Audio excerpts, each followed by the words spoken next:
सगळ्यांना good morning, good afternoon, good evening. जेव्हा जेव्हा तुम्ही एक क्लास बघत असाल, सकाळी बघत असाल तर गुड मॉर्निंग, दुपारी बघत असाल तर गुड आफ्टरनून, आणि संध्याकाळी जर बघत असाल तर गुड इव्हनिंग. रात्री बघू नका, कारण झोप येईल आपोआप, त्यामुळे गुड नाईट बोलत नाही. तर आज आपल्याला विषय दिला गेलेला आहे आपल्या चिंतनासाठी किंवा आपल्या अभ्यासासाठी. तो विषय म्हणजे एझेकिएलचं पुस्तक. आणि एझेकिएलच्या पुस्तकावर मी तुम्हाला एक जनरल आउटलाईन जी आहे ती तुम्हाला देणार आहे, कारण या पुस्तकाचं प्रत्येक चॅप्टर घेऊन, प्रत्येक अध्याय घेऊन खोलात जाणे तरी शक्य नाही आहे, ते थोडं अशक्य आहे या दिलेल्या वेळात. त्यामुळे जेवढी आपल्याला माहिती घेता येईल किंवा जेवढं आपल्याला शिकता येईल एझेकिएलच्या पुस्तकाविषयी, तेवढं आपण शिकण्याचा प्रयत्न करणार आहोत. एझेकिएलचं पुस्तक जे आहे ते पुस्तक विविधतेने भरलेलं असं पुस्तक आहे, एक आगळंवेगळं पुस्तक आहे. असं पुस्तक ज्याला एस्कॅटॉलॉजिकल बुक्स म्हणतात, किंवा जे एखाद्या दृष्टांताविषयी बोलत असतात, आगळ्या वेगळ्या जगावेगळ्या दृष्टांताविषयी बोलत असतात, असं बोलणारं हे एझेकिएलचं पुस्तक आहे. बायबलमध्ये 3 पुस्तकं अशी आहेत की ती थोडी जगावेगळ्या गोष्टींविषयी बोलतात.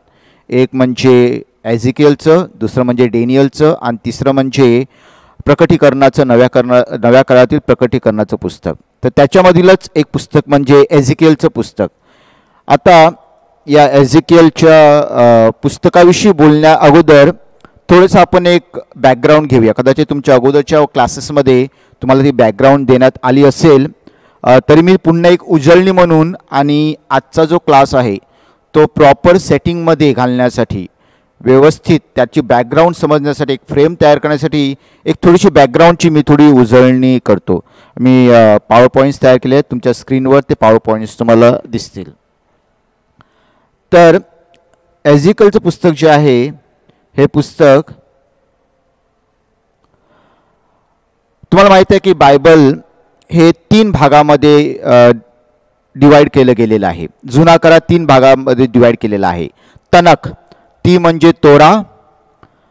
या तोरामध्ये कायद्याविषयी देण्यात आलेलं आहे, जे देवाने माणसाला कायदे दिले आणि जे हिब्रू लोकांचे धार्मिक कायदे होते ते सर्व कायदे या तोरा पुस्तकात दिली गेलेली आहेत. आणि बायबलची पहिली 5 पुस्तके जी आहेत ती 5 पुस्तकं या तोरामध्ये येतात.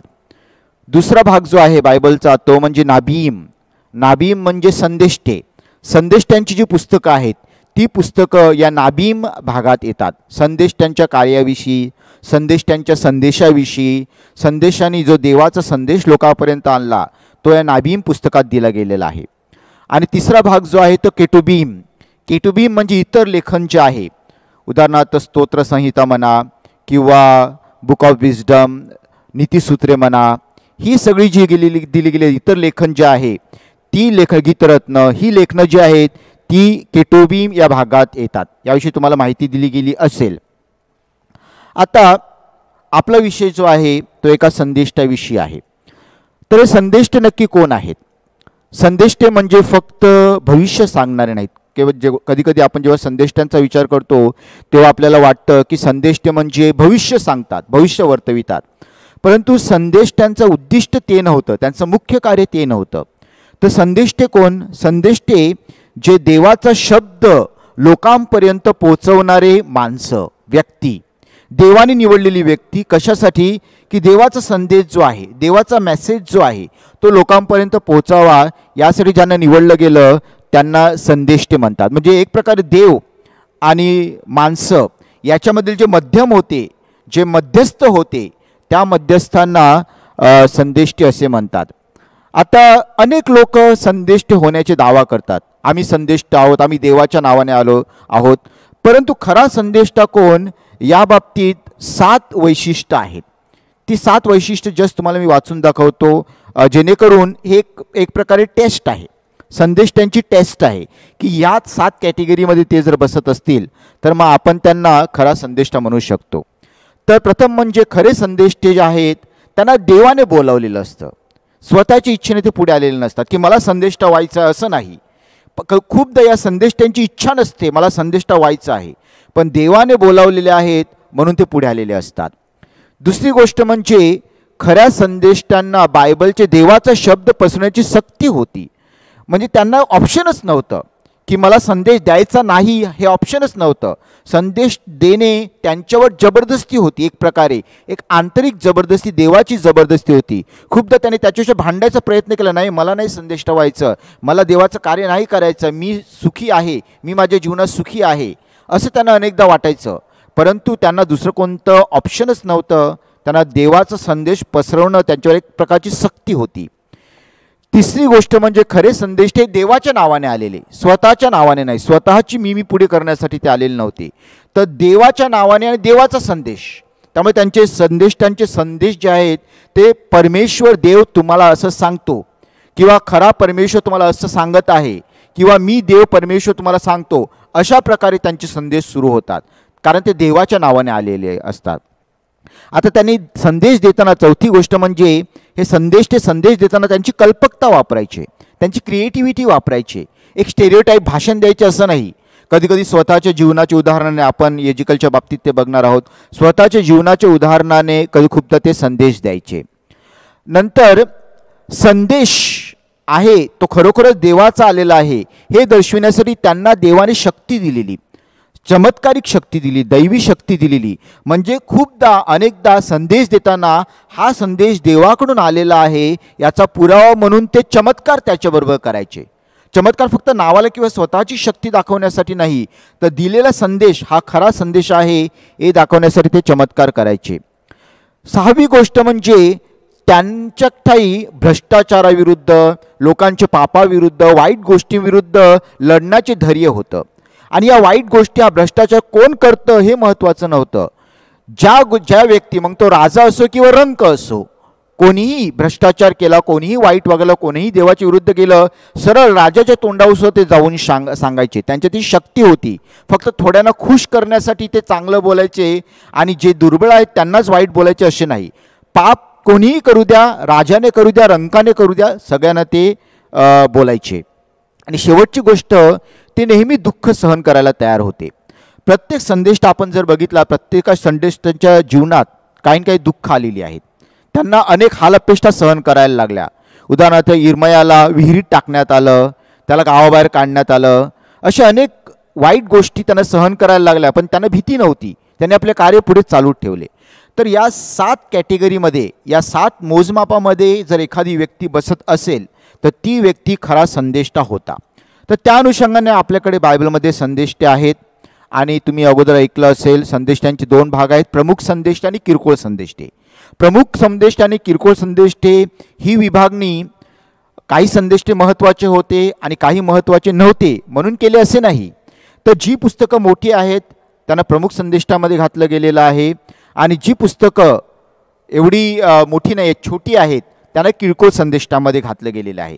महत्त्वाचे सगळ्या संदेश महत्त्वाचे होते. पुस्तकांचा मोठेपणा किंवा पुस्तक केवढं मोठं आहे किंवा केवढं छोटं आहे याच्यावरून त्यांना मेजर प्रॉफिट्स आणि मायनर प्रॉफिट्स असं त्यांचं डिवाईड केलं गेलेलं आहे. तर मेजर प्रॉफिट्समध्ये 4 आहेत, यशा आहे, इर्मया आहे, एजिकेल आहे, आणि एक तिथे मेन्शन नाही केलं लॅमेंटेशन, बुक ऑफ लॅमेंटेशन, ते सुद्धा मेजर प्रॉफिट्समध्ये आहेत. आणि मायनर प्रॉफिट्स किंवा किरकोळ संदेश ते आमोस, होशेया, मिखा, हग्गाय, जखर्या, सफन्या यासारख्या व्यक्ती ज्या आहेत त्या छोट्या किंवा किरकोळ संदेष्टामध्ये येतात. ओके, आता आपण आपल्या पुस्तकाकडे जाऊया, एजिकेल कडे जाऊया. आता बायबलचं एखादं पुस्तक तुम्हाला समजायचं असेल तर त्या पुस्तकाचा इतिहास काय आहे, त्या पुस्तकाची संस्कृती काय आहे, त्या पुस्तकाची भाषा काय आहे ही आपल्याला समजली पाहिजे. कारण आपल्यात आणि त्यांच्यात एक अंतर आहे, ज्याला कल्चरल डिस्टन्स म्हणतात, ज्यांना सांस्कृतिक एक अंतर आपल्यात आहे. त्यांची संस्कृती वेगळी होती, त्यांची भाषा वेगळी होती, त्यांची परिस्थिती वेगळी होती. आपली संस्कृती वेगळी आहे, आपली भाषा वेगळी आहे, आपली परिस्थिती वेगळी आहे. त्यामुळे जर आपल्याला त्या संदेशाची भाषा समजायची असेल किंवा त्याला काय संदेश द्यायचा असेल हे जर आपल्याला समजायचं असेल तर त्याच्यात आपण घुसलं पाहिजे, त्या परिस्थितीत घुसलं पाहिजे, त्या संस्कृतीत घुसलं पाहिजे. तर एजिकलचा संदेश समजण्यासाठी आपल्याला त्या काळातील इतिहास समजून घेणं गरजेचं आहे, कारण त्या काळात लोकांमध्ये अडचणी होत्या आणि त्या अडचणीला उद्दिष्टून संदेश ते आपले संदेश देत होते. तर हा एजिकेल कोण होता? एजिकेल हा याजक होता, कारण त्या याजकाच्या तो स्वतःसुद्धा त्या पहिल्या दुसऱ्या अध्यायात तो मेन्शन करतो, त्याच्याविषयी तो सांगतो. तो याजक होता एक, आणि त्याच्या वडिलाचं नाव बुजी होतं, जे आपण जे एजिकेलच्या पुस्तकात पहिल्याच अध्यायात आपल्याला तो सांगतोय, स्वतःची ओळख देतोय. पहिल्या अध्यायात तो सांगतो की मी खबार नदीच्या तीरी पकडून आणलेल्या लोकात राहत होतो, तेव्हा 30व्या वर्षाच्या 4थ्या मासी पंचमीस असे झाले की आकाश दुभागून मला दिव्य दृष्टांत दिसले. आणि मग पुढे तो स्वतःविषयी माहिती देतो. ओके, तर त्याच्यावरून कळतं की त्याच्या वडिलाचं नाव बुजी होते. ओके, आता एजिकलला देवाने कधी बोलावलं किंवा कधी त्याला हाक मारली किंवा कधी त्याला पाचारण झालं? तर पहिलं एजिकेल हा असा संदेष्ट आहे की त्याला पाचारण तो इस्रायलमध्ये असताना झाला नाही, तर त्याला पाचारण जेव्हा तो बाबिलोन देशात हद्दपारीत होता, म्हणजे परदेशात त्याला पाचारण झालेलं आहे. एजिकेलचा कॉन्टेम्पररी संदेष्ट जो आहे तो इर्मया इस्रायलात होता, त्याला इस्रायलमध्ये पाचारण झालं. आणि एजिकेल जो आहे त्याला हद्दपारीत पाचारण झालं, तो परदेशात होता तेव्हा त्याला पाचारण झालं. आता एजिकेलच्या जीवनाची कथा, त्याच्या हद्दपारीविषयी, त्याच्या बोलावण्याविषयी, त्याच्या पाचारणाविषयी त्याने जे पुस्तक लिहिलेलं आहे त्याच्यामध्येच आपल्याला संपूर्ण कथा सापडून येते. तो मध्ये मध्ये सांगतो, सुरुवातीला सुद्धा अर्थात विस्तृतपणे सांगतो, आणि मध्ये मध्ये स्वतःच्या जीवनाविषयी बोलतो किंवा स्वतःच्या बाबतीत काय घडतंय, इस्रायलच्या बाबतीत काय घडतंय, यहुदाच्या बाबतीत काय घडतंय, तो पुस्तकामध्ये सांगतो. ओके, एजिकेलचं लक्ष जे आहे किंवा त्याच्या पुस्तकाचं जो केंद्रबिंदू आहे, मुख्य विषय जे आहेत ते विषय कशाविषयी आहेत? मंदिराविषयी आहेत, देवळाविषयी आहेत, याजकत्वाविषयी आहेत, यज्ञबली अर्पण करण्याविषयी आहेत आणि देवाच्या गौरवाविषयी आहेत. संपूर्ण पुस्तकात हेच विषय एजिकेल संदेशाने हाताळले गेलेले आहेत. मंदिर, देऊळ, याजक, यज्ञबली, देवाचा गौरव हे विषय त्याने हाताळले गेलेले आहेत. या पुस्तकाची तारीख काय आहे? या पुस्तकाची तारीख साधारणतः 593 ते 571 इसवी पूर्व 593 ते 571 या काळातील आहे. तर साधारण जुलैच्या महिन्यात त्याने जे लिहिलेलं आहे, जो काळ सांगितलेला आहे त्या काळाप्रमाणे जुलैच्या महिन्यात 593 इसवी पूर्व 593 मध्ये जुलैच्या महिन्यात त्याला पाचारण झाले. आणि शेवटचा संदेश जो आहे, जो एजिकेलला देवाने दिला, तो संदेश 571 इसवी पूर्व, आपल्याला माहीत आहे 593 पासून 571 इसवी पूर्व काळ आहे, त्याची गिनती कमी कमी होत जाते. इसवी नंतरचा काळ आहे, वाढत वाढत जाते, इसवी पूर्व कमी कमी होत जाते. त्यामुळे 593ला त्याला पाचारण झालं आणि कमी कमी होत मग 571 मध्ये त्याला शेवटचा संदेश भेटला. म्हणजे एकंदरीत 20 वर्षाच्या काळात त्याने संदेष्ट्याचे कार्य केलं. 20 वर्षाच्या काळात. या पुस्तकाचं शीर्षक, आता साहजिकच सर्व संदेष्टे त्यांच्या पुस्तकांचं शीर्षक जे आहे ते त्यांच्या नावातून घेतलेलं आहे, त्यामुळे एजिकेल संदेष्ट्यांच्या पुस्तकाचं शीर्षक जे आहे ते त्याच्या नावातून घेतलेलं आहे. आणि एजिकेल या शब्दाचा अर्थ काय? तुम्हाला माहीत आहे, हिब्रू लोकांची प्रत्येकांच्या नावाला एक एक अर्थ होता, असंच नाही नाव दिलं जात होतं. तर एजिकेल याचा अर्थ काय? एजिकेल म्हणजे देव मजबूत करतो, देव सामर्थ्य देतो, गॉड स्ट्रेंथन्स, देव शक्ती देतो, असं या एजिकेलच्या नावाचा अर्थ आहे. आता या पुस्तकाचा उद्देश काय आहे? ओके, या पुस्तकाचं उद्दिष्ट काय आहे?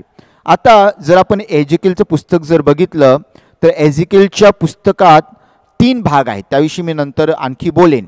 परंतु पहिला भाग जो आहे अध्याय 1 ते अध्याय 32 ह्या भागामध्ये देव इस्रायल लोकांच्या पापांविषयी नापसंती व्यक्त करतो की तुम्ही पाप केलेलं आहे. त्या पापाविषयी, इस्रायलच्या पापाविषयी देव एकदम मजबूत अशी नापसंती व्यक्त करत आहे.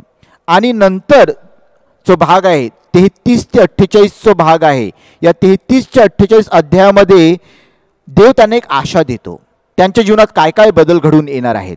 म्हणजे एक प्रकार या पुस्तकांचं उद्दिष्ट हे आहे, एजिकेल पुस्तकाचं उद्देश हे आहे की तुम्ही पाप केलेला आहे, या पापांबद्दल देव तुम्हाला शिक्षा देणार आहे, परंतु तो अंत नाही आहे, तर तुम्हाला या शिक्षेबद्दल पासून तुम्हाला सुटकासुद्धा मिळणार आहे. तर आपण थोडा इतिहास जाणून घ्यायचा प्रयत्न करूया. इतिहास मी तुम्हाला सांगण्या अगोदर एक जनरल तुम्हाला जस्ट माहिती देतो इतिहासाविषयी. तर हा इतिहास थोडा आपण बघूया. या इतिहास बघण्याच्या अगोदर तुम्ही थोडं त्यावेळचं इस्रायल कसं होतं ते आपल्याला माहीत करून घेणं फार गरजेचं आहे. मी तुमच्यासमोर एक नकाशा ठेवलेला आहे. या नकाशामध्ये तुम्ही बघू शकता बाबिलोनीचं साम्राज्य आहे वरती उत्तरेकडे, आणि खाली दक्षिणेकडे तुम्ही बघाल इजिप्तचं साम्राज्य आहे, आणि मध्ये इस्रायल आहे, जेरुसलेम आहे. इस्रायलचे दोन भाग झाले तुम्हाला माहीत आहे, इस्रायल आणि यहुदा. इस्रायल उत्तरेकडचं साम्राज्य, यहुदा दक्षिणेकडचं साम्राज्य. तर मध्ये इस्रायल आहे, एका बाजूला बाबिलोन आहे आणि एका बाजूला इजिप्त आहे. आता इसवी सन 600च्या सुमारास, ख्रिस्तपूर्व इसवी सन पूर्व 600च्या सुमारास बाबिलोन आणि इजिप्त हे दोन मुख्य साम्राज्य होते, आणि या दोन मुख्य साम्राज्यामध्ये एक प्रकारचं युद्ध चाललेलं. बाबिलोनाने असिरियावर, तुम्ही सिरिया बघत आहात, त्या सिरियाचं नाव असिरिया होतं. या बाबिलोनने असिरिया राजाचा पराभव केला, आणि असिरिया राजाचा पराभव केल्यामुळे इजिप्त जे आहे ते इजिप्त बाबिलोनाविरुद्ध लढायला लागलं. कारण इजिप्तला काय होतं की बाबिलोनचं महत्त्व कमी व्हावं, आपलं साम्राज्य टिकून राहावं, म्हणून ते बाबिलोनाच्या विरुद्ध लढायला गेलं. आता एका बाजूला बाबिलोनाचं साम्राज्य, दुसऱ्या बाजूला इजिप्तचं साम्राज्य. अशा या दोन्ही साम्राज्यामध्ये हे इस्रायलचं राष्ट्र जे होतं, इस्रायल आणि यहुदाचं राष्ट्र जे होतं, ते इस्रायल आणि यहुदाचं राष्ट्र अडकून बसलेलं. तर अशा वेळेला काय झालं, इजिप्तला इस्रायलवर वर्चस्व होतं, परंतु इस्रायलने इजिप्त विरुद्ध युद्ध केलं. थोडक्यात सांगतो, इस्रायलने इजिप्त विरुद्ध युद्ध केलं. त्या युद्धामध्ये इजिप्तने इस्रायलचा नाश केला. त्यांचा राजा जोशिया राजा होता तो मारला गेला, आणि इजिप्तने त्यांचा दुसरा राजा जो होता त्याला परदेशात नेलं, आणि इजिप्तच्या फॅरोने इस्रायलमध्ये दुसरा आणखीन एक राजा तेथे बसवला. नंतर कालांतराने जेव्हा नबुखडनेझर बाबिलोनचा राजा झाला, तेव्हा इस्रायल आणि बाबिलोनमध्ये युद्ध झालं. आणि इस्रायल आणि बाबिलोनमध्ये जेव्हा युद्ध झालं, तेव्हा त्या इस्रायल आणि बाबिलोनच्या युद्धामध्ये बाबिलोनाने इस्रायलचा जो राजा होता, यहुदाचा जो राजा होता, त्या राजाला बंदिवास म्हणून नेलं, त्याला हद्दपारीत नेलं. आणि त्या हद्दपारीत जे लोक नेली गेली, सगळ्यांना नाही नेलं, निवडक लोकांना नबुखडनेझर या राजाने बाबिलोनीमध्ये हद्दपारीसाठी नेलं. आणि या हद्दपारीच्या जो ग्रुप होता, ज्या लोकांना नेलं, त्या लोकांमध्ये एझेकिएल होता. म्हणजे साधारणतः 600 इसवी पूर्व 606 त्या काळामध्ये एझेकिएल राजाबरोबर आणि इतर काही निवडक लोक होते, त्यांच्याबरोबर एझेकिएल हा हद्दपारीत गेला, आणि मग तेथे हद्दपारीमध्ये त्याला देवाचं वचन प्राप्त झालं. तर याच्यामध्ये महत्त्वाचे कोण कोण आहेत, जेहोकियम आणि नबुखडनेझर यांच्यामध्ये युद्ध झाला. नबुखडनेझरने जेहोकियमला हद्दपारीत नेलं, आणि त्याच्याबरोबर एझेकिएलला सुद्धा तेथे हद्दपारीत नेलं. ओके, हे सगळं मी तुम्हाला स्पष्ट केलेलं आहे. आता एझेकिएलची पार्श्वभूमी मी तुम्हाला दिली गेलेली आहे. एझेकिएलचं वैवाहिक स्थिती काय होती. एझेकिएलचं लग्न झालं होतं, परंतु त्याला मुलं बाळं होती की नाही काही माहीत नाही. परंतु एझेकिएलची बायको जी आहे ती बायको नंतर मरण पावते. आता मरण पावणे ही सुद्धा देवाचीच एक कृती होती, किंवा देवाला त्याच्या मार्फत एक संदेश द्यायचा होता. तो संदेश आपल्याला एझेकिएलचं पुस्तक 24वा अध्याय, तुमच्याकडे बायबल तुम्ही समोर घेऊन बसला असाल, 24वा अध्याय जर तुम्ही उघडला, या 24व्या अध्यायामध्ये त्याच्या पत्नीच्या मृत्यूविषयी सांगण्यात आलेलं आहे. आणि पत्नीचं नाव नाही घेतलं तर 15व्या ओळीपासून पुढे आहे, तेथे लिहिलं आहे, पुन्हा परमेश्वराचे वचन मला प्राप्त झाले की मानवपुत्रा, पहा मी तुझ्या नेत्रात जे प्रिय म्हणजे त्याची बायको, नाव नाही दिलं, बायकोचं नाव नेत्रात जे प्रिय, डोळ्याला सुख देणारी, ते सपाट्यासरशी तुझपासून काढून घेतो. तरी तू शोक करणार नाही, रडणार नाहीस, अश्रू गाळणार नाहीस. तर ती बायको मरण पावते, ते लग्न झालेलं होता, विवाहित होता, बायको मरण पावते, पण त्याला शोक करण्यास देव मनाई करत असे. हद्दपारीमध्ये यहेजकेलचं जीवन कसं होतं? त्याला साधारण 600 ईस्वी पूर्व 600-597 हद्दपार करण्यात आलं आणि त्याचं घर हद्दपारीत त्याचं स्वतःचं घर होतं, ते आपल्याला सांगण्यात आलेलं आहे. एझेकेल जेव्हा हद्दपारीत होता तेव्हा त्याला 5 वर्षानंतर देवाची हाक ऐकायला आली. एझेकेलच्या घरात सभा व्हायची व ते लोकांस आध्यात्मिक मदत करत असेल, कारण आपण ऐकलेलं आहे की एझेकेल हा याजक होता आणि याजकाचं कार्य हद्दपारीसुद्धा लोकांना देवाचं वचन सांगणे, लोकांना आध्यात्मिक मार्गदर्शन करणे हे त्याचं कार्य होतं. आणि ते आपल्याला 8वा अध्याय पहिल्या ओळीमध्ये, नंतर 14वा अध्याय पहिल्या ओळीमध्ये आणि 20वा अध्याय पहिल्या ओळीमध्ये आपल्याला तो कशा प्रकारे लोकांना किंवा त्याचं कार्य जे होतं त्याविषयी आपल्याला माहिती मिळते. ओके, आता हे सगळं ऐकल्यावर आपण एझेकिएलच्या पुस्तकाची जरा पार्श्वभूमी बघूया, जेणे ही ऐतिहासिक पार्श्वभूमी सांगितली. आता प्रत्यक्ष पुस्तकाकडे जाऊन त्या पुस्तकाची भाषा जी आहे किंवा त्या पुस्तकामध्ये नक्की काय आपल्याला सांगितलं गेलेलं आहे त्याविषयी आपण थोडं बघूया. आता जेव्हा आपण एझेकिएलचे पुस्तक वाचतो तेव्हा एझेकिएलचे पुस्तक जे आहे ते वाचताना आपल्या मनात वेगवेगळ्या भावना उत्पन्न होतात. कधीकधी आपल्याला अतिशय वाचायला चांगलं वाटतं, कधीकधी आपल्या मनात घृणेची भावना निर्माण होते, तिरस्काराची भावना निर्माण होते की हे काय चाललेलं आहे, काही भाषा वापरली गेलेली आहे, तिरस्काराची भावना निर्माण होते. कधीकधी आपल्याला रिजेक्शनची भावना होत नाही, नाही असं होऊच शकत नाही किंवा एवढं मोठं शिक्षा देऊ येऊ शकत नाही, एक नकाराची भावनासुद्धा आपल्या मनात निर्माण होते. त्यामुळे एझेकिएलचं पुस्तक वाचताना आपल्याला वेगवेगळ्या भावनेतून आपल्याला सामोरे जावे लागते. तेथे मोठे मोठे अध्याय आहेत आणि हे मोठे मोठे अध्याय एझेकिएलच्या पुस्तकाचे अध्याय जर तुम्ही बघितले तर भरपूर मोठे मोठे अध्याय आहेत. 30 वचनांचे, 36 वचनांचे, 40 वचनांचे मोठे मोठे अध्याय आहेत. आणि ही भाषा जी आहे ती आगळीवेगळी भाषा आहे. ही एझेकिएलची भाषा आहे, ती भाषा आपल्याला इतर संदेष्ट्यांच्या पुस्तकात सापडणार नाही. एक विचित्र अशी भाषा तिथे वापरली गेलेली आहे. विलक्षण प्रतिकात्मक कृती एझेकिएल करतो, वेगवेगळ्या कृती करतो. आता उदाहरणार्थची बायको मरते आणि त्याने अजिबात शोक करायचा नाही, चेहरा पाषाणासारखा ठेवायचा, विलक्षण कृती. अशा वेगवेगळ्या कृती, विलक्षण प्रतिकात्मक कृती तेथे आपल्याला सापडतात. उदाहरणार्थ एका ठिकाणी सांगते की त्याला एका हाडांच्या, मला तर वाटतं 34वा की 38वा अध्याय त्याला हाडांच्या शुष्कभूमी त्याला दाखवण्यात येते आणि तेथे त्याला मग वेगळं काही सांगितलं जातं. तर अशा प्रकारे विलक्षण कृती, पण त्या कृतीमध्ये सुद्धा काहीतरी संदेश देवाला द्यायचा होता, म्हणून त्या प्रतिकात्मक कृती आहेत, सिम्बॉलिक ॲक्शन्स आहेत. तर प्रतिकात्मक कृती तेथे करतो आणि अतिशय सुंदर सुद्धा आहेत. काही चित्र आपल्यासमोर मांडलेले आहेत, काही प्रतिमा आपल्यासमोर मांडलेल्या आहेत. उदाहरणार्थ वाहणाऱ्या पाण्याची प्रतिमा किंवा एखाद्या दरीची प्रतिमा, या प्रतिमा देवाची प्रतिमा जी आपल्यासमोर मांडली गेलेली आहे, सुंदर अशा प्रतिमासुद्धा आपल्यासमोर मांडल्या गेलेल्या आहेत. अनेकदा या पुस्तकामध्ये 2 टोकाच्या भूमिका घेतल्या आहेत. एका बाजूला इस्रायलच्या संपूर्ण विनाशाविषयी बोललं गेलेलं आहे, तर दुसऱ्या बाजूला त्यांच्या उद्धाराविषयी बोलणं गेलेलं आहे, त्यांच्या तारणाविषयी बोललं गेलेलं आहे. याचे 3 भाग मी सुरुवातीला सांगितल्याप्रमाणे 3 भाग आहेत. पहिला भाग जो आहे तो अध्याय 1 ते 24, पहिला भाग अध्याय 1 ते 24. या 1 ते 24 अध्यायामध्ये सुरुवातीला 1 ते 3 अध्यायामध्ये त्याच्या पाचारणविषयी आणि पहिल्या दृष्टांताविषयी बोललं गेलेलं आहे. आणि नंतर यहुदा आणि यरुशलेमने जे पाप केलेलं आहे त्या पापांविषयी देवाचं वचन त्यांना सांगण्यात आलेलं आहे. त्या पापांविषयी त्यांची कानउघडणी पहिल्या 1 ते 24 अध्यायात करण्यात आलेला आहे. दुसरा भाग जो आहे तो 25 ते 32 अध्यायाचा. आणि 25 आणि 32 अध्याय जो आहे हा अध्याय दुसऱ्या कुठे, ही भाषा दुसऱ्या कुठे सापडणार नाही, कारण 25 ते 32 अध्यायामध्ये अन्य देशांच्या, परराष्ट्रीयांच्या पापाविरुद्ध बोलण्यात आलेलं आहे.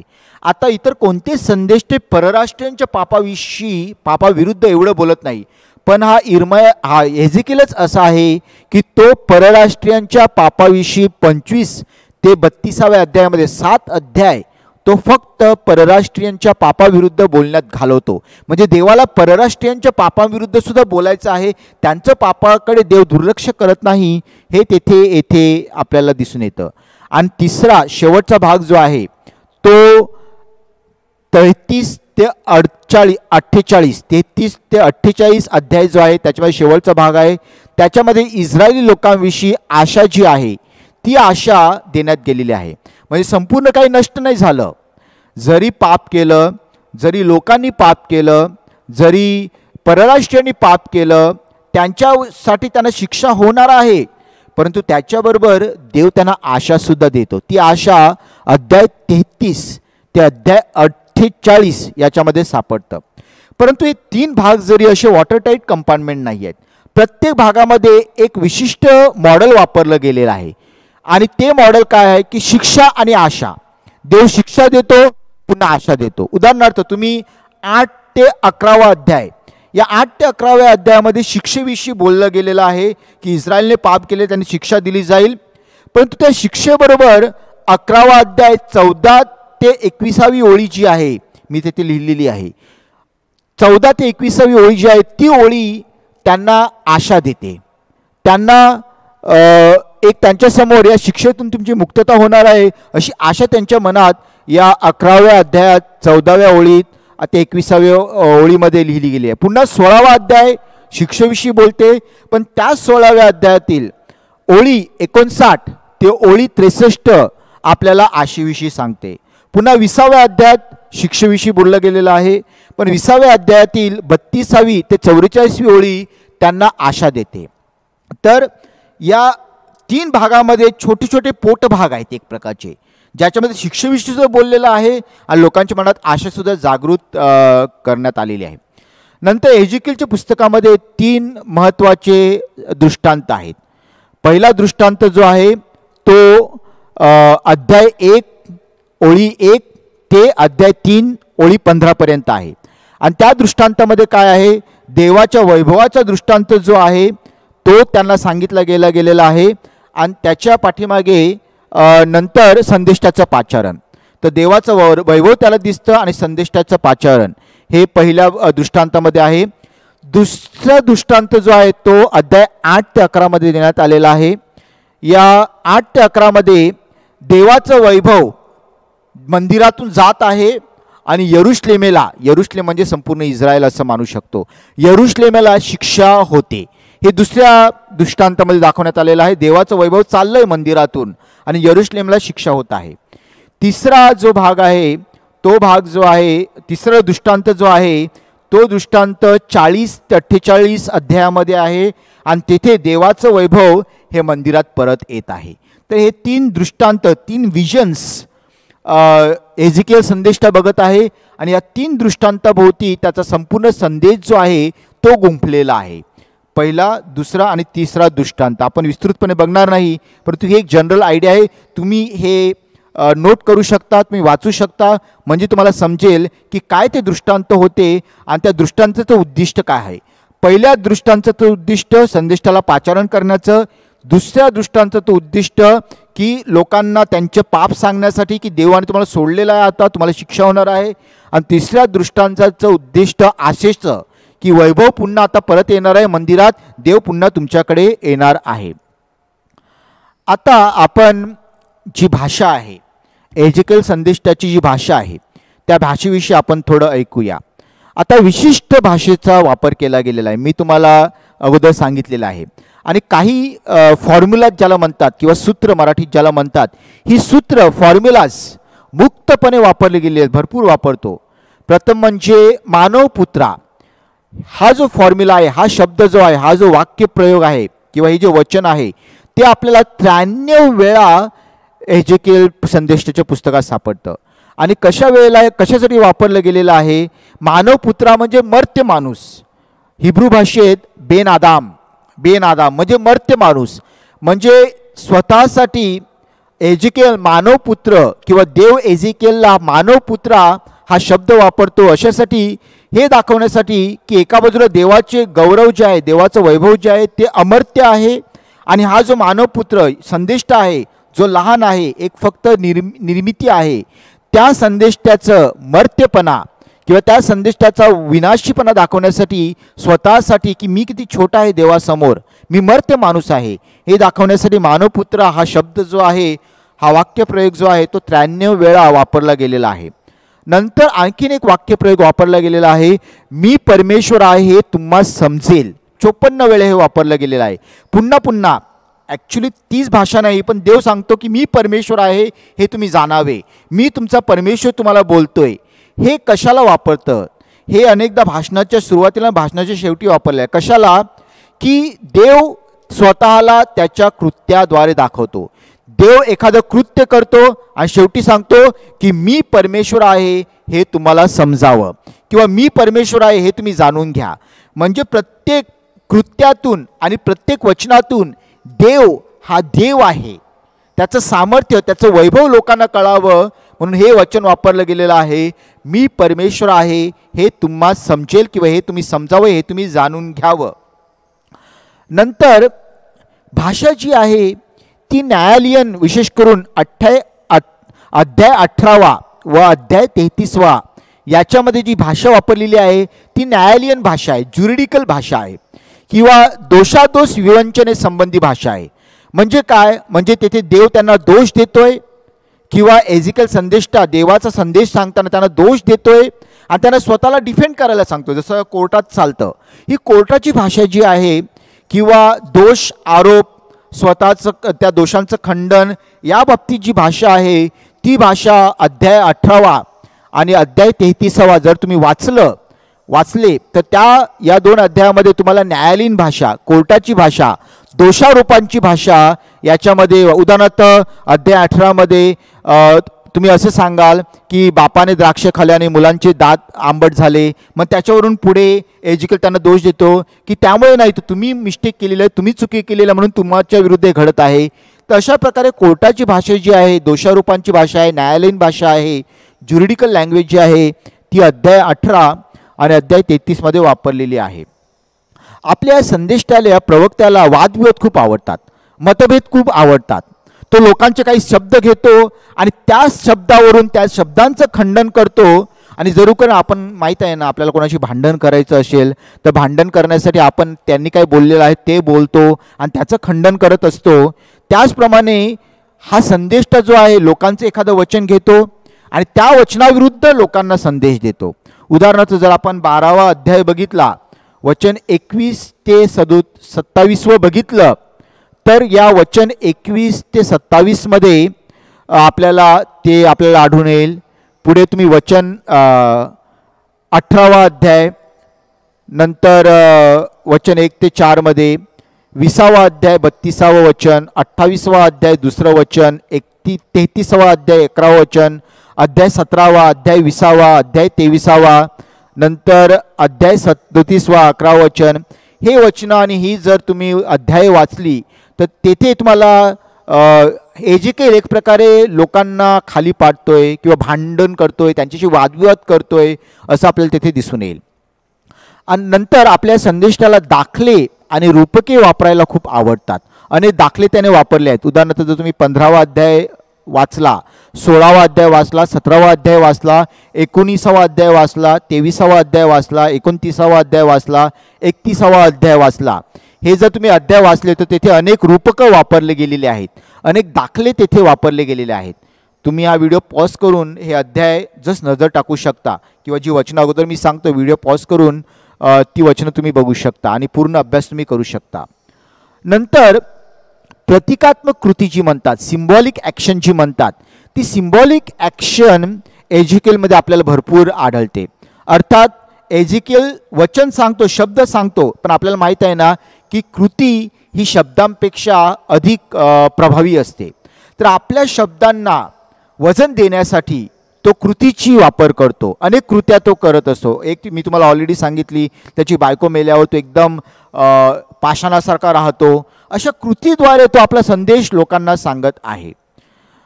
नंतर एजिकेल जो आहे तो मिथकांचा वापर करतो. अध्याय 28 जर तुम्ही ऐकला तर तेथे मिथक म्हणजे ज्याला आपण मॅथॉलॉजी म्हणतो, मिथकं जी आहेत ती मिथकं तेथे वापरतो. 28व्या अध्यायामध्ये प्रथम पुरुष किंवा नंदनवनाची बाग त्यांची मिथके वापरतो. अध्याय 21मध्ये परमेश्वराची तीक्ष्ण तलवार इरा ज्याला म्हणतात ती आपण अध्याय 21मध्ये तेथे वापरली गेलेली आहे. नंतर अनेक प्रतिमा व अनेक अलंकार तो वापरत आहे. स्वतःच्या पत्नी सहचारणीचा तो अलंकार वापरतो आहे अध्याय 16 आणि 23मध्ये. त्याद्वारे असं दाखवत आहे की देव आणि माणसामध्ये जसं पती आणि पत्नीमध्ये नातं असतं, देव आणि माणसामध्ये नातं आहे. नंतर पाण्याचं जे प्रतीक आहे ते अनेकदा वापरलं गेलेलं आहे, अतिशय प्रभावीपणे वापरले. तुम्ही वाचू शकता. तुम्ही अध्याय 19 वाचा, अध्याय 31 वाचा, अध्याय 4 ओळ्या 9 ते 17 वाचा, अध्याय 43 ओळी 2 वाचा, अध्याय 36 ओळी 25 वाचा, अध्याय 47 वाचा. त्यामध्ये पाण्याचं जे प्रतीक आहे, अलंकार आहे तो वापरला गेलेला आहे. आणि विशेष करून अध्याय 47 आहे, 36 आहे, अनेकदा देऊळ माता आणि अध्याय 4 जो आहे, देऊळ माता बाप्तिस्म्याचं उदाहरण किंवा बाप्तिस्म्याचं एक पूर्व वचन म्हणून यांचा वापर करते. आणि बाप्तिस्म्याची जी आपली उपासना आहे त्याच्यामध्ये या अध्यायांचा वापर केला जातो. बाप्तिस्म्याचं पाणी शुद्ध करणारं पाणी, खळखळणारं वाहणारं पाणी, जीवन देणारं पाणी, अशा प्रतिमा तेथे वापरण्यात आलेल्या आहेत. तर ही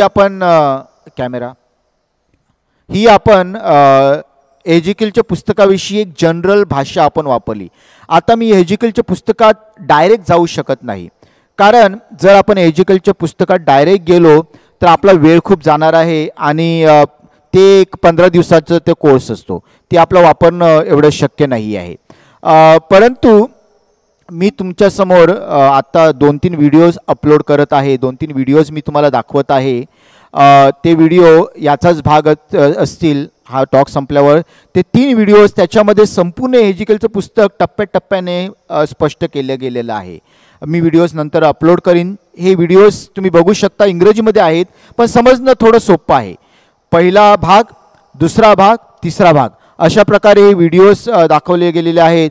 ते व्हिडिओज तुम्ही बघू शकता आणि जेणेकरून तुम्हाला एक जनरल लुक जी आहे किंवा एक कल्पना जी आहे ती कल्पना तुम्हाला एजिकेलच्या पुस्तकाविषयी तुम्हाला मिळेल.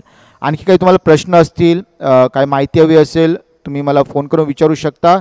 आणि हे पुस्तक वाचल्यावरच तुम्हाला समजेल. या बॅकग्राऊंडने तुम्ही हे पुस्तक वाचा, जेणेकरून तुम्हाला एजिकेलविषयी अधिक माहिती तुम्हाला मिळेल. तर आता तुम्ही व्हिडिओज जे अपलोड करत आहोत ते व्हिडिओज तुम्ही बघा आणि एजिकेलच्या पुस्तकाविषयी अधिकाधिक माहिती मिळवा. Thank you. God bless you. The book of the prophet Ezekiel.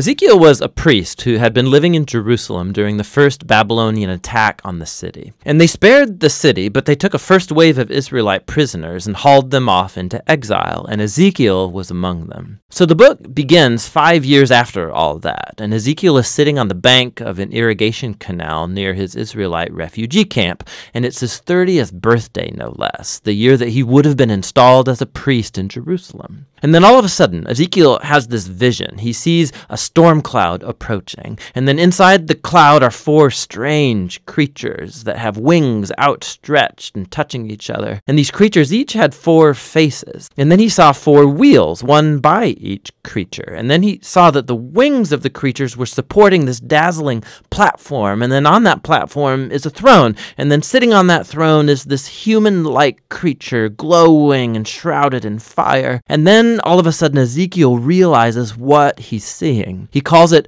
the appearance of the likeness of the glory of the Lord. It's God riding his royal throne chariot. Now, the word glory, in Hebrew, it's kavod. It means heavy or significant. The biblical authors use this word to describe the physical appearance and manifestation of God's significance when he shows up in person. These images in the vision, they're very similar to what happened when God appeared on Mount Sinai in the book of Exodus. And it's also very similar to the depictions of God's presence over the Ark of the Covenant. And that's actually the most shocking thing about Ezekiel's vision.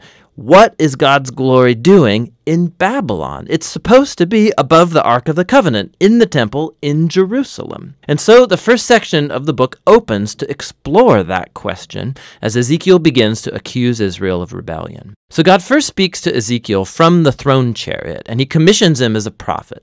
Ezekiel is to accuse Israel of breaking their covenant agreement with God in a couple ways. Israel has given their allegiance to other gods and has been worshiping idols, and this has all led to rampant social injustice and violence. And so as a result, God appoints Ezekiel to warn the people. The first Babylonian attack that took Ezekiel into exile is going to be matched by another, and Jerusalem, its temple, all face imminent destruction. So Ezekiel uses words and more to get his message across. He also performs sign acts. These were a form of street theater. Ezekiel would go out in public and start behaving in these really bizarre ways that were like parables of his prophetic message. So he was supposed to build a tiny model of Jerusalem and then stage an attack on it. Or he was to shave off all of his hair and then chop it up with a sword. Or the most extreme, he was to play the role of the scapegoat on the Day of Atonement. And he would lay on his side for over a year, eating food cooked over poop, as a sign of the nasty food that people will have to eat during the siege of Jerusalem. And perhaps the most disheartening thing of all is the bad news God gave Ezekiel that no one was going to listen to him. Israel would reject him because of their rebellious and hard heart. And this recalls Moses' description of the people after the wilderness rebellions, when he predicted that exile would one day happen, and Ezekiel had the unfortunate privilege of seeing it all come to pass. And so, a dismayed Ezekiel, he begins to perform his task. And after about a year, he has another vision. This one is about the temple. He goes on this virtual tour of the temple, and he sees what's happening there in his absence, and it is not good. In the outer courtyard in front of the temple, he sees this large idol statue. And then he sees the elders of Israel worshiping other gods, both outside and inside the temple. And then he sees the women of Israel. They're worshiping a Babylonian god named Tammuz. And the vision ends with God's glorious throne chariot moving up and away from the temple. It's leaving, going east, headed towards Babylon. And so in chapter 11, we come to see why and how God's glory appeared to Ezekiel there in Babylon. Israel's idolatry and their covenant violations, it's become so blatant and offensive that God has left his temple. They've driven him away, and he consigns it to destruction. But God hasn't abandoned his people. Rather, he goes into exile with them. And so at the end of this vision in chapter 11, God promises that he will return a remnant of Israel back to the land, and he'll transform them by removing their heart of stone and giving them a new, soft heart of flesh, so that they can love and truly follow their God after all. This is a small glimmer of hope, and it's quickly submerged under the reality of the imminent destruction. But chapter 11, it's a key transition, and it helps us understand how the rest of the book has been designed. So the next three sections are all announcements of God's judgment, first on Israel, then on the nations around Israel, and then on Jerusalem itself. But then after that, the hopeful conclusion of chapter 11 gets developed in the final three sections of the book. First, hope for Israel, then for the nations, and then for all creation. Chapters 12 through 24 focus on God's judgment coming to Israel. And this is a diverse collection of poems and essays. And here Ezekiel shows his fondness for parable and allegory. So he depicts Israel as a burnt, useless stick, or as a rebellious wife, or as a dangerous, raging lion that gets captured, or as two promiscuous sisters. These are all depictions of Israel's senseless rebellion and idolatry that results in their ruin. In this section, Ezekiel also acts like a lawyer. He begins arguing the case that, first of all, Jerusalem's destruction is truly deserved after centuries of covenant violation, and that even if the most righteous people in the world, like Noah or Daniel or Job, were alive and praying for God to spare Israel, God would not accept their prayers. It's far too late. And so God's goodness actually demands that he bring justice on this generation of Israel. The exile has become inevitable. They've reached the point of no return. Following this, Ezekiel focuses first on the nations immediately around Israel, and then on the two most powerful states in the region, Egypt and then Tyre. Israel has allied with these nations and adopted their gods and their idols, and so God accuses the kings of Tyre and Egypt for arrogantly viewing themselves as gods who get to define right and wrong on their own terms. And God holds these kings accountable for their pride, and he announces that he will use Babylon to bring them down. They will face God's justice along with everybody else. Following these really intense sections is a short story in chapter 33. Ezekiel's met by a refugee who's just arrived from Jerusalem, and he gives them the report that Babylon has attacked the city of Jerusalem, that the city has fallen, and the temple is destroyed. Ezekiel's grim warnings have become a reality. But remember, the end of chapter 11, that's not the end of the story. And so in the next video, we'll explore Ezekiel's profound vision of hope. But for now, that's the first half of the book of Ezekiel. The book of the prophet Ezekiel. In the first video, we were introduced to Ezekiel the priest, and he's sitting among the exiles in Babylon. And he's confronted by the awesome glory of God's temple presence, but it's appearing to him in Babylon. And then Ezekiel discovers why. It's because of Israel's idolatry and injustice that has compelled God to abandon his own temple. And while there is still hope for the future, the book went on to develop Ezekiel's message of divine judgment, first for Israel and then for the nations around Israel. And then a key moment happened in chapter 33. Ezekiel receives a report that the Babylonian siege of Jerusalem is over because the city has fallen. The temple is destroyed. Ezekiel's grim words of warning came true. The exile was the most horrendous catastrophe that ever happened to Israel, and it raised the big questions of whether God was done with Israel for good. But remember, at the end of chapter 11, God promised that there was still a future beyond exile for Israel. And so the rest of the book is designed to explore Ezekiel's vision of hope, first for Israel, then for the nations, and then for all of creation.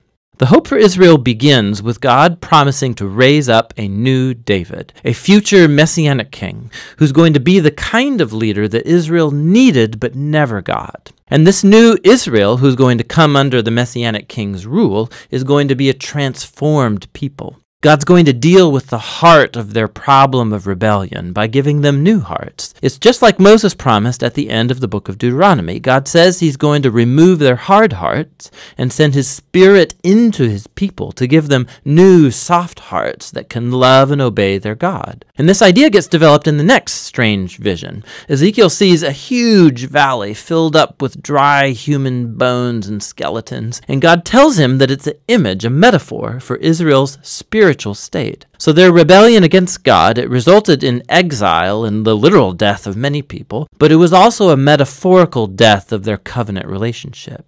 And God tells Ezekiel that his spirit is coming to bring his people back to life. And so this wind comes, and it causes all of the bones to stand up, and it fills them with breath and life, and then skin grows over the bones, and then all of a sudden Ezekiel sees all of these new humans standing in front of him. Now this vision, it's recalling the story about the creation of humans in Genesis chapter 2, where God made humans out of dirt and divine breath. And so Israel and all humanity have rebelled, resulting in death. And so the only hope is that God would perform a new act of creation and remake humans in such a way that they can truly live in a relationship of love with God and with each other. And so after God is going to deal with the evil that's in the hearts of his own people, some questions still remain unresolved. Like, what about the evil that's still rampant out there among the nations? And what about the future of God's dwelling place in the temple? And this is what the final two sections of the book are about. So first come chapters 38 and 39, and they promise God's final defeat of evil among the nations, which gets personified by a ruler who's named Gog from the land of Magog. Now this name is derived from a genealogy of ancient kingdoms and lands from Genesis chapter 10, and it referred to powerful nations from the distant past. And so Ezekiel picks up this ancient biblical name as an image of any and all violent kingdoms. And so we find that Gog gets allied with 7 nations that come from all 4 directions of the compass, is clearly an image that represents all of the nations. And this also helps us understand why Ezekiel describes Gog with images that he used earlier in the book to describe the king of Tyre and the king of Egypt, Pharaoh. For Ezekiel, Gog is an amalgam of all of the worst, most violent people in the Bible. Gog is the archetype of human rebellion against God. The basic story in these chapters is that Gog resists God's plan to restore his people. And so just like Pharaoh in the Exodus story, Gog comes to destroy the people. But God unleashes his justice on Gog, and it's in a flurry of scenes that don't actually make very good literal sense if you read them in sequence. Because first, Gog and his armies are consumed by an earthquake, but then they're consumed by fire, 2 different times, and then after that, God comes and strikes Gog and his army down in the fields where they lay unburied for months. It's clear that these scenes are full of symbol and imagery. Ezekiel has pulled out his entire poetic tool set here to describe how God is determined to finally defeat human evil that has ruined his world. And it's so that he can pave the way for a new creation. And so once evil is finally dealt with among the nations, the last section of the book describes how God's presence is going to one day return to his people and his temple to bring cosmic restoration. So Ezekiel first gets this long, elaborate vision of a new temple and a new city. He's given this heavenly tour guide who shows him around the new temple complex, and it's much larger and more majestic than even Solomon's temple. There's a new altar, new priests, a whole new system of worship. And then after this elaborate tour, God's glorious throne chariot that he saw back in his first vision comes back, and it enters the new temple. Now, the meaning of these temple visions has been the source of debate for a long, long time. So some Christian and Jewish readers believe that this vision will be fulfilled literally one day, and that these chapters offer the actual blueprints of the new temple that will be built when the Messiah returns and brings God's kingdom. But many other Jewish and Christian readers think that this vision, like all of Ezekiel's other visions, is full of symbols, and they depict the reality of God's presence returning to his people in the Messianic kingdom, but not necessarily in the form of an actual building. Whichever view you take, it's important that Ezekiel never calls the city Jerusalem, and chapters 47 and 48 show why. Ezekiel sees this tiny stream pouring out of the temple threshold and steps, and then it quickly becomes this raging river, and then it flows out of the temple and the city into the desert, into one of the most desolate places on planet Earth, the Dead Sea Valley. And then that river, it leaves behind it a trail of trees and life, and then the Dead Sea gets transformed into a living sea that's teeming with plants and animals. All of this imagery comes from the Garden of Eden in Genesis chapters 1 and 2. And we see just how cosmic Ezekiel's vision really is. God's plan has always been to restore all humanity and all creation back to his life-giving presence. And so the book ends with the name of this garden city. The Lord is there. And so Ezekiel's visions come to a close, full of hope for a new future, new humans living in a new world that's animated by God's life-giving spirit. It's a world permeated with God's love and justice. And that's what the book of Ezekiel is all about.